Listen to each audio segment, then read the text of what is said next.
அரசர் சாலமன் இஸ்ரேலின் அரசராயிருந்த தாவீதின் மகனாவார்.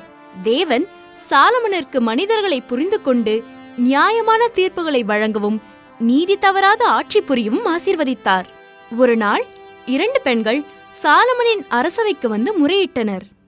அரசே, அப்பெண் என் குழந்தையை திருடிவிட்டாள். இல்லை அரசே, இது என் குழந்தை.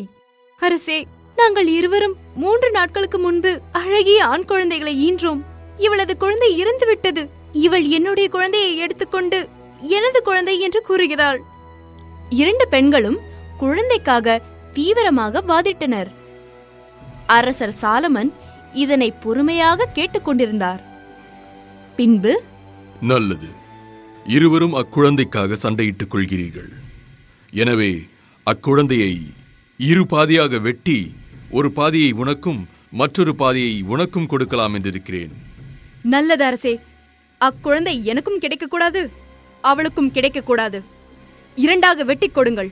அரசே, என் கண்களுக்கு முன்பே என் குழந்தை கொல்லப்படுவதை என்னால் காண முடியாது.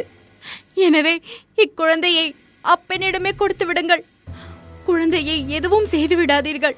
சாலமன் இருவரின் பதிலையும் கேட்டு சற்று நேரம் யோசித்து பின்னர், இக்குழந்தையை கொல்ல வேண்டாம், இதனை முதல் பெண்ணிடமே கொடுத்து விடுங்கள். அவளே இக்குழந்தையின் உண்மையான தாய். தனது குழந்தை தனக்கு கிடைக்காவிட்டாலும் பரவாயில்லை, அது உயிரோடு இருந்தால் போதும் என்று கூறினாலே, அதுவே உண்மையான தாயின் குணம்.